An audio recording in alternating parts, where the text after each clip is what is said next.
Hey my friend, in this video I'm gonna show you all the best chord progressions and the best chord shapes that we can find in the album Abbey Road from the Beatles. It was a treat to make. I'm sure you will learn a ton with this lesson, and if you are new on my channel, you can grab my free course. It's my gift to you. It's the first link in the description box. It's a course on spread, triad chords. You can download the exercises, the chord charts. It's super valuable, so if you're new here and you like the way I teach, you can grab it, first link in the description box. So let's begin. All right, so we will analyze most songs on the album. I'm going to show you why the chord progressions from the Beatles are never boring. They never stay in the key for long. They borrow chords from so many different places to add cool colors in their chord progressions. So let's start with the first song, Come Together.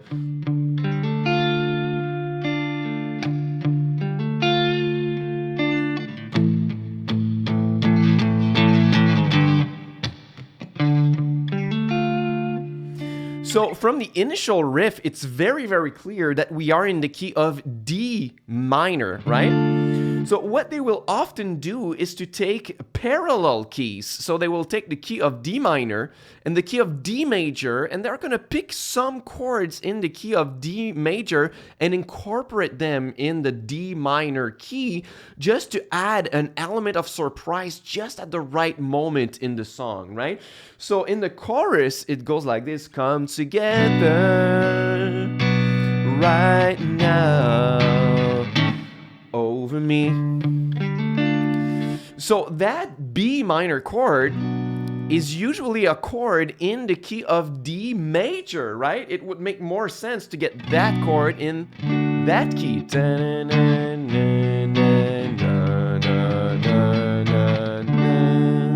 But they're using it in the key of D minor. If we wanted to stay in the same key of D minor, it would have sounded like this. Come together now over me. Right, it would have stayed in the same key, but instead, come together. Like if you take the vocal melody, it highlights exactly a D major triad. Come together right now over me. And then we come back to D minor. So this is something that they do very, very often. Take the parallel key or the relative key, as we will see later in the lesson. But this is really, really fascinating, the way they pick chords out of other keys and they incorporate them so easily, so effortlessly in the chord progressions. The next song, Something, then in this one, the principle of using chromatic movements is really, really cool. So you get this chord progression at the beginning. Something in the way she moves attracts me like no other. So the principle right here is that you have this note in the middle.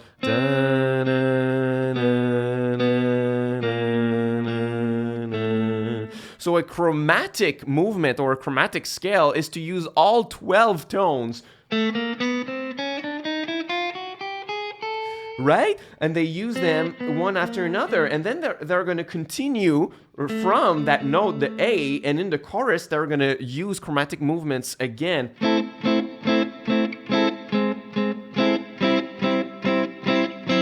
So if you take the chord progression from the verse, something in the way she moves, and then from the chorus, they cycle through almost the entire chromatic scale in this chord progression right here. So it's really, really cool. So they have a C major chord, and to do that movement, they're going to transform it into a C major 7, and then a C dominant 7, and then they're going to go to the F. But at the middle of the F, we have the A note, which completes the chromatic movement. And then it's going to be A minor, and then a augmented chord. The same way that is that same chord that is in Stairway to Heaven, right? Augmented, and then A minor 7, and a D dominant 9. It's just that we don't play the D bass note, right?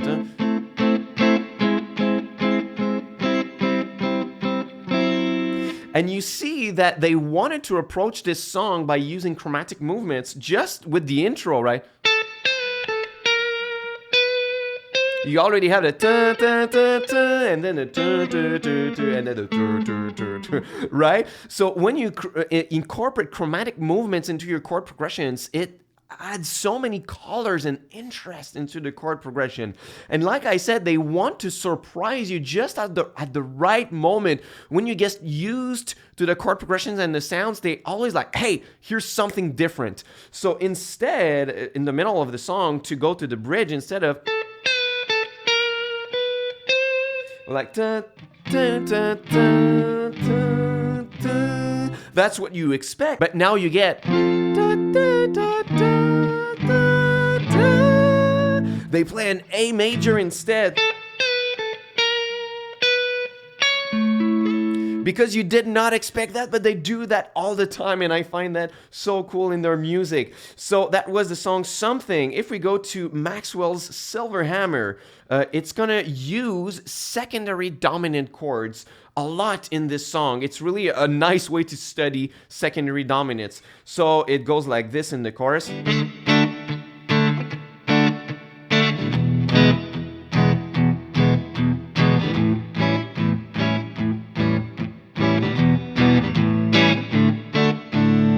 So if we are in the key of D major, it's supposed to be an E minor chord, the 2 chord, right? But they use a dominant 7 chord on the E instead of E minor. And it works because this is what we call a secondary dominant. You have the primary dominant of the key, which is the 5 chord of the key, right? It's the one that attracts the root.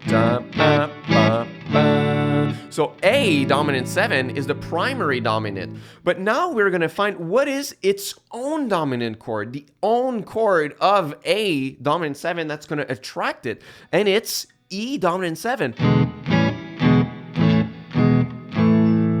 Right? So to attract each next chord, we're going to use that secondary dominant. So this one attract this one, which attract this one. So it's the dominant of the dominant, the real dominant, and then the root of the key, right? That's why it works so well to use the E dominant 7 instead of an E minor, which would regularly be here in the key of D major, right? Da, ba, ba, ba, ba. And then later, after the chorus, they're going to play.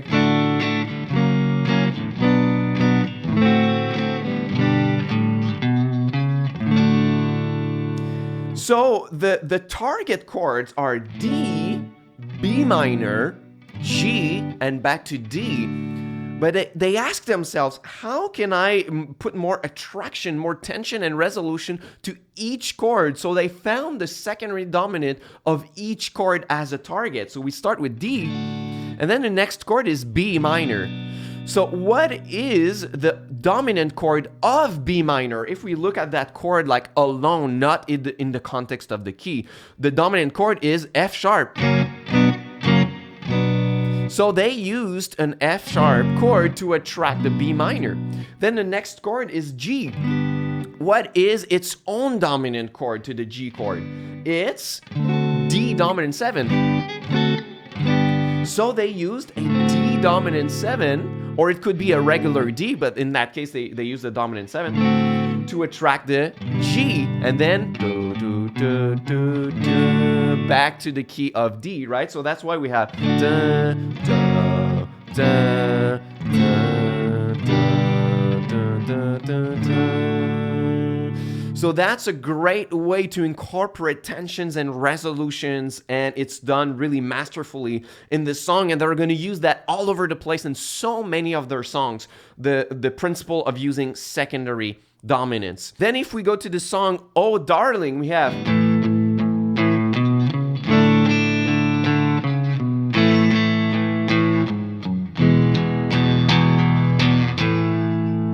right? So it's super standard. We are in the key of A, we have the root chord, the 4 chord, the root chord again, and the 5 chord that goes back to this one. But then to circle around the topic we were just talking about a minute ago, the second time, instead of going to the E chord, they're going to transform the A chord into a A dominant 7. So they do.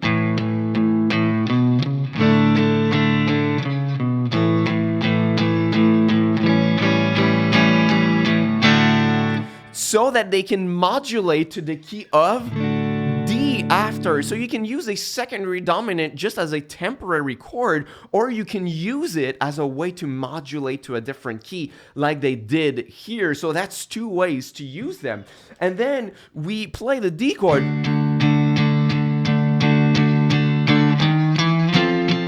And then an F chord, which is totally outside the key of D, but it's the same principle here. They're going to use parallel keys. So the F chord is usually in the key of D minor, right? But they decided to use it in the key of D major as a temporary borrowed chord in the progression, right? And it adds like such an effect, and especially they're almost screaming on top of it. And with the little chromatic movement here, right, it really ties into everything we've seen in the last 10 minutes, right? All the concepts are into the same song right here. And then they go back to A, and then they play a B dominant 7, and then an E, and then they're gonna play an F, but this time dominant 7, just to add more tension so that they can resolve back to the key of A. So everything is well thought out. Like if you think about it, the B dominant 7 is the secondary dominant. It's the dominant of the E, and E is the dominant to come back to my key of A, which is the primary key of the song, because we were temporarily in the key of D for that little part right here. So it's really, really cool how they think their chord progressions like this. And then they use an augmented chord at the beginning of the song, and to tie into the verse again, it's a chord like this. Right? So it's an E dominant 7 augmented. And it resolves so well to it, like. So it's a really, really nice chord. They use augmented chords, like in something, it's the same thing. Augmented chord, and same thing here.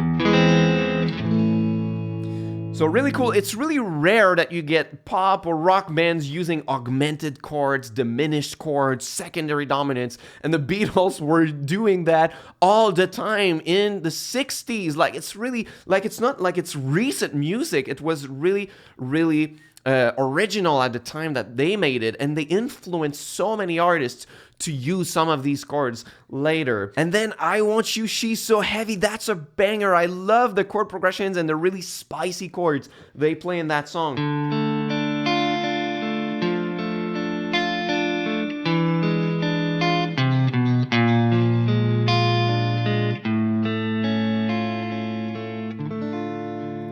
Really, really cool. So we've got a D minor chord, and then a D minor on a bass of F. So that's something that you can do to take a chord like this. So in the D minor chord, we have the notes D, we have the note F, and the note A.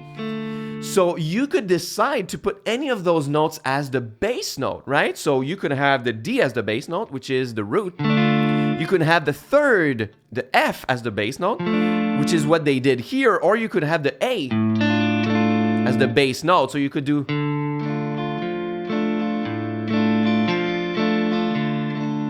It's a way to add more variations to your chord, right? And then super spicy chord, they're gonna play an E dominant 7 with a flat 9. I love this chord. So bold, right? And then another augmented chord, an A augmented, which resolves super well to the D minor chord, right? After, and Like, it's so surprising. Like, we've seen only 4 songs out of the album, and in 3 of those songs they used augmented chords. Like, nobody else does it. It's really nice. So, and then after that little E dominant 7 with a flat 9, you could play it here if you want to. And they're gonna lean into it and make like a really big riff with that.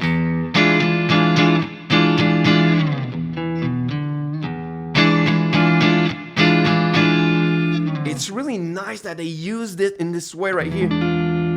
So it's almost like a jazz chord, but it works in that context right here. I love it. Then Here Comes the Sun. We need a capo on the 7th fret. Classic song right here. It goes like this.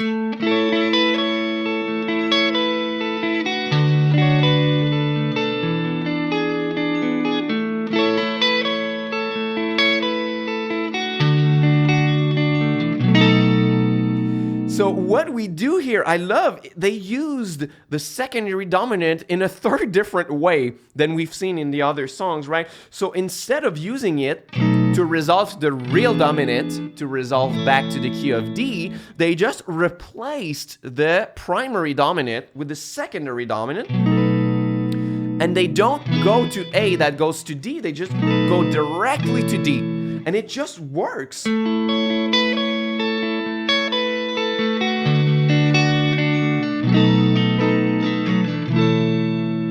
It just works. It's a nice color that passes right here. So it's another way you could just bypass the primary dominant and just play the secondary dominant. It's like they do whatever they want with chords, and it always sounds good. Like I would try something like this, and it would maybe sound like not at its right place, but it just works when they do it. And then I love the chord progression after.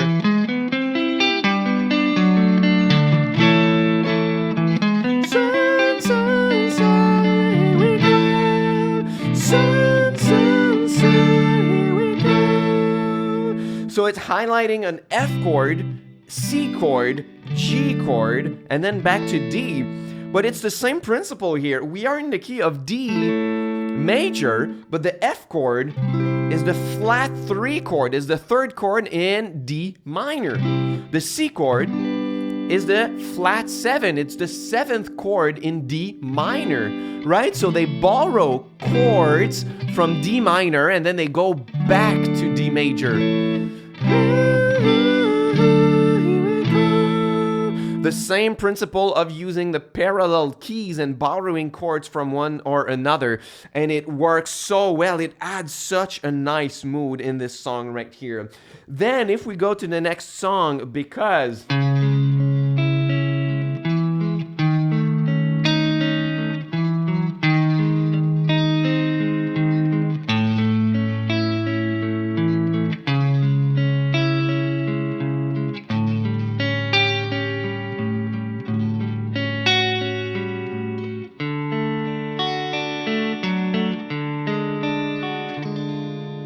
Wow, so lots of things here. It's in the key of C sharp minor. And who said that the 2nd chord in the key of a minor key is not usable? Like many people are going to say, hey, the half diminished chord is trickier to use, so you might want to skip it if you want to write songs. The Beatles said, nah, I love this chord. So instead of playing it like this, they played it like this to have like more dissonance into it. Like it's a chord without the 3rd. They replaced the 3rd with another root, which is a bold choice in that case right here. And then it's just like a 2-5-1 in the key of C sharp minor. 2-5-1. But the interesting thing here is that instead of doing like I said, 2-5-1, they do 2-5-6, which we call a deceptive cadence. It's when you expect the 5 chord to go back to the root, which is what happens most of the times, but instead it goes to an unexpected chord. Like it deceives your expectations. That's why it's called the deceptive cadence.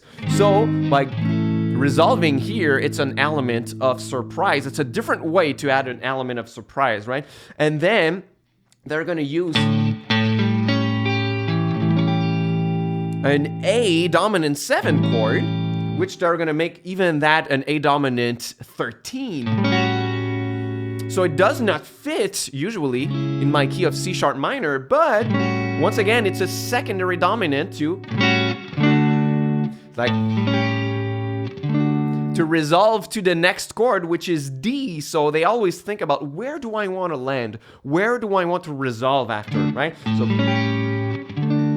and then they play the D here, and then they play a diminished chord.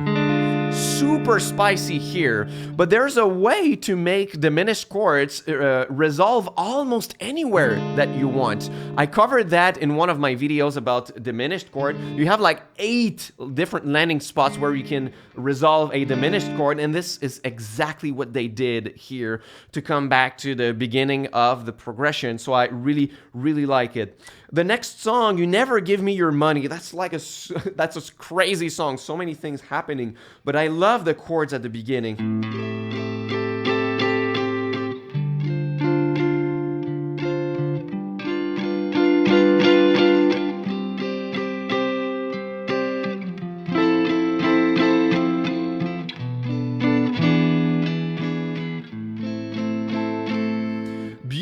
Beautiful, beautiful chords. So we are in the key of A minor, and we have an A minor 7 voicing like this. I love how that voicing is spread and balanced throughout. And then we play a D minor 7. That's what I call the Pink Floyd voicing, right? Right, and it's exactly the chord they play after it, right? The G dominant 7 that resolves to a C sus2. So it's a really nice progression, and then F major 7. And that goes to the B minor 7, and then E dominant 7, which resolves perfectly on the A minor chord. So that has like such a nice flow with such nice voicings to use on it. And then I really love the part in the song where it goes like,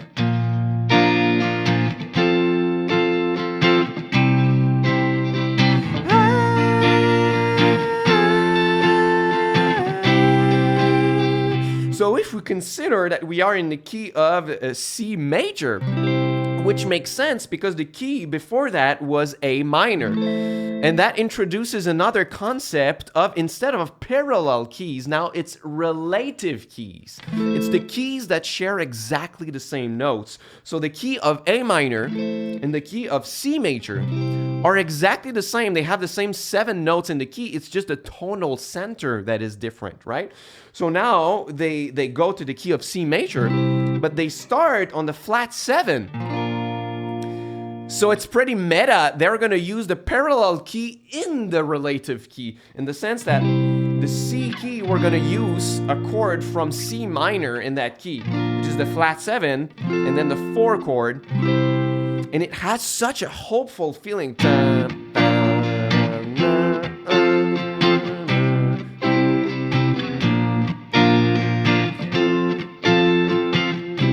Some people could argue that we are playing the 4 chord and then root chord in the key of F major and then the 5 chord. But I feel that it's more resolved on that C chord personally, but that could be up to debate, right? And then something that I really like, it's just a little part of the song, but they play something like...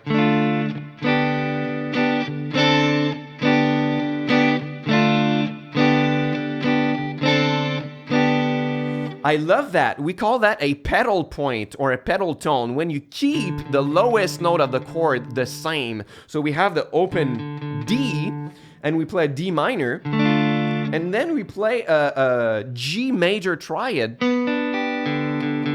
with the open D, and then we have this one, which could be many different things that we could consider. It's a D minor 7 without the 3rd. And then going back to the G with a bass of D. So I really love this one. Next song, The Sun King. So I won't cover all the little 1-minute songs like that go one after another. This lesson is already long enough, but I hope you really, really enjoy it. If you enjoy my content, you can subscribe to my channel, by the way. That would be really appreciated.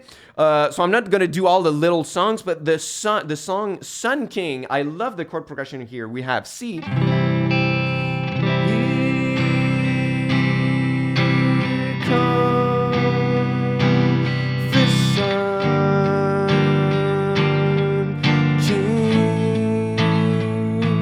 So lots of things right here. They play the C chord, but with an added fifth at the bottom so that it sounds larger than ever. That makes the chord a lot thicker. And then you can remove your index to play it as a major 7. And they highlight it in the melody, right? Here comes. And then in the key of C major, it's supposed to be G. But they're gonna play G minor or even G minor 7, right? So again, they're using parallel keys. They're borrowing a chord from the key of C minor. So here comes the sun. So I really love that they use it like this. It's a really nice sound. I think it influenced a lot of progressive rock artists that I listen to, like Neil Morse. I hear like that kind of chord progression often in his songs too. And wow, it's already been 30 minutes, so I'm gonna cut it short. I'm gonna do the last one, which is really, really cool. The song The End, right? It goes like this. And in the end, the love you take is equal to the love you take.